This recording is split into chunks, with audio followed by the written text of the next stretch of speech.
Adanya keputusan terhadap pengesahan RUU TNI oleh DPR RI mendapat sorotan dari sejumlah media asing. Kamis 20 Maret 2025, sejumlah media asing ini menyoroti pengesahan RUU TNI dengan berbagai hal.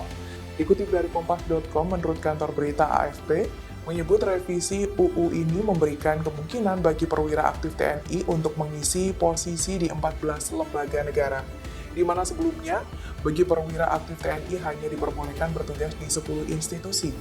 Dilansir dari Human Rights Watch, menilai bahwa perubahan ini sebagai langkah mundur bagi demokrasi Indonesia. Sementara itu, media The New York Times turut menyoroti isu ini, disebut dapat memicu kembali praktik militerisme dalam pemerintahan sipil.